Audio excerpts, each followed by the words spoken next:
Guys, कुछ यात्राएं हमारे द्वारा प्लान नहीं की गई होती। वो यात्राएं भगवान के द्वारा हमारे लिए प्लान की गई होती हैं और ये यात्रा भी उन्हीं यात्राओं में से एक है जो कि शुरुआत में तो डिसाइडेड नहीं थी। धर्म अध्यात्म की नगरी प्रयागराज,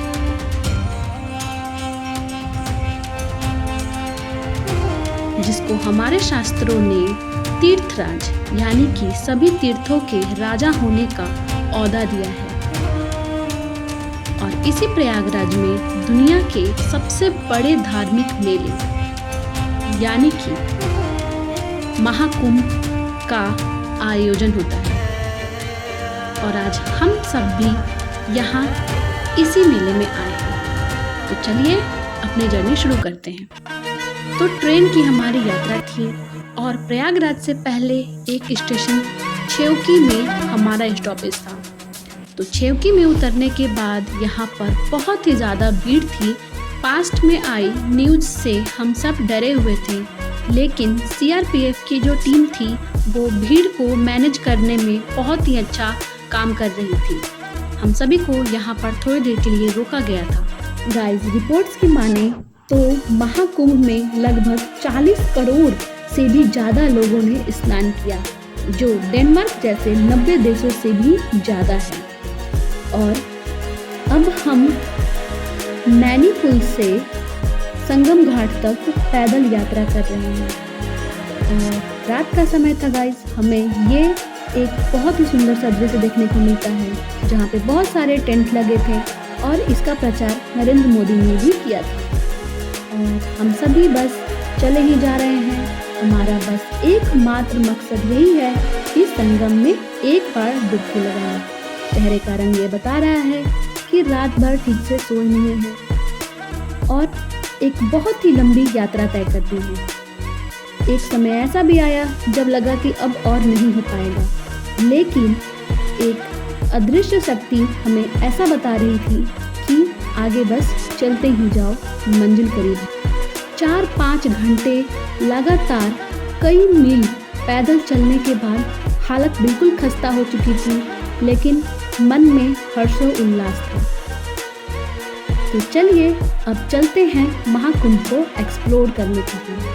सबसे पहला है संगम स्नान। तो संगम स्नान करने के लिए हम त्रिवेणी संगम घाट पर चलेंगे। यहाँ आसपास लोगों को देखकर बहुत ही अच्छा लग रहा था।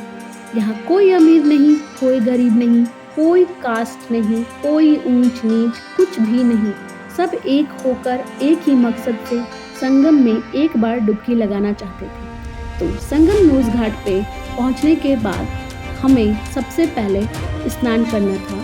तो स्नान करने के 2 तरीके हैं गाइस। सबसे पहला कि आप संगम घाट पे स्नान कर लो, जो कि हमने किया और इसमें बहुत ही कम समय लगता है। और स्नान करने के बाद हमने नदी किनारे पूजा भी की, जो कि हमारे में करते हैं। और उसके बाद हमने ये दिया भी प्रज्वलित किया। और जो दूसरा तरीका है वो है बोट राइड करके डायरेक्ट संगम तक जाना। तो बोट लेने के लिए आपको किला घाट तक जाना था। वहाँ से आपको 100 से लेकर 1000 रुपये तक की बोटें मिल जाती हैं। गाइस, स्नान करने के बाद हम सब ने चेंजिंग रूम में चेंज किया। यहाँ पर सरकार के द्वारा बहुत सारी सुविधाएं थीं जिनका हम सब ने उपयोग किया। 144 साल बाद होने वाले इस महाकुंभ होने का यह समय कोई इत्तेफाक नहीं है, बल्कि कुंभ तभी होता है जब सन, मून और जुपिटर एक खास अलाइनमेंट में हो। और इस एस्ट्रोनॉमिकल इवेंट की वजह से माना जाता है कि इन नदियों की स्पिरिचुअल एनर्जी या पवित्रता बढ़ जाती है। और प्लैनेट्स की ऐसी अलाइनमेंट में पवित्र नदियों में डुबकी लगाने से यूनिवर्स की इस एनर्जी को हम खुद से जोड़ पाते हैं। कुंभ में त्रिवेणी संगम का स्नान करने का महत्व है। त्रिवेणी संगम बनता है 3 नदियों के मेल से, जो कि माँ गंगा, यमुना और तीसरी नदी सरस्वती, जो इनविजिबल है, जिसके मेल से संगम बनता है। और माना जाता है कि इस संगम में हर पाप धोने की शक्ति है। बल्कि यहाँ डुबकी लगाने से मोक्ष यानी जिंदगी और मृत्यु के चक्र से भी मुक्ति मिलती है। और इसी मुक्ति की तलाश में करोड़ों लोग आए थे। और हम सभी को अपने आप को बहुत ही ज़्यादा सौभाग्यशाली समझना चाहिए कि हमें यह मौका मिला कि हम महाकुंभ में स्नान कर पाएं। जय महाकाल।